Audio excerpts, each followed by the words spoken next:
Harvey Weinstein's insurance companies argues they should not have to pay producers legal fees. Harvey Weinstein is locked in a messy battle with insurance companies over his steadily mounting legal bills.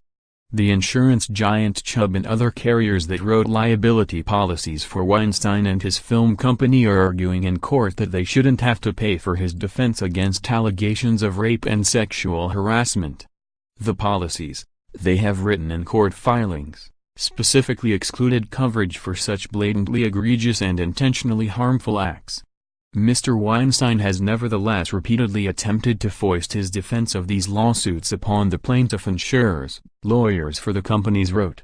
Weinstein's legal team, which denies that he assaulted any of his dozens of female accusers, has shot back that the insurers are trying to weasel out of their obligations and have unfairly sided with the accusers.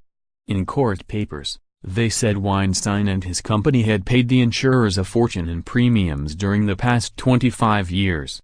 At times, they have been indignant in claiming that he is entitled to millions of dollars in coverage. Mr. Weinstein has been left in an untenable position, and his patience has run out, they wrote in one court filing. Weinstein has countersued Chubb and its affiliates, accusing the companies of breach of contract and bad faith. Weinstein, 66, has pleaded not guilty to attacking 3 women and is out on $1 million bail. A new count added this month, predatory sexual assault, carries a minimum sentence of 10 years in prison and a maximum of 25 years to life. By the insurance company's latest count, Weinstein and the Weinstein Company are facing 18 lawsuits and other claims filed just since last year. They include a suit by the New York Attorney General accusing the company of failing to protect employees from sexual harassment and others by actresses Katie Noble and Dominique Hoots alleging sexual assault. It's unclear how much the legal firestorm is costing Weinstein. To fight the charges, Weinstein hired Ben Brafman, one of New York City's most prominent defense attorneys.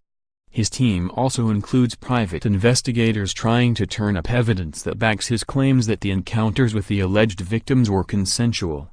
Mounting a defense on multiple fronts can be enormously complex and expensive, said Los Angeles-based attorney Thomas Messier.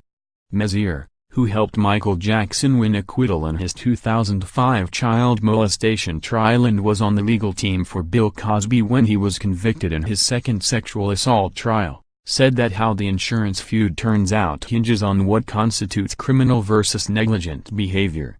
If Weinstein acted criminally, the insurers probably don't have to pay for his defense.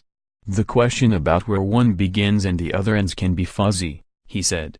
The insurance companies went to federal court this year to ask for a judgment finding they have no duty to pay to defend the rape, sexual assault and sexual harassment claims against Weinstein. One carrier that had promised to provide Weinstein with $300,000 in crisis assistance benefits in the event he faced a situation involving significant adverse regional or national media coverage has balked at paying up. Weinstein had a policy with another company, National Union, that offered $10 million for legal defense including criminal investigations, his lawyers said in court papers. They want the court to force the company to pay up, plus damages for withholding the money. Settlement talks are ongoing. Separately, an insurance company that covers the Walt Disney Company has filed a suit in New York also seeking to avoid paying for Weinstein's defense. Weinstein ran the Miramax studio for Disney from 1993 to 2005.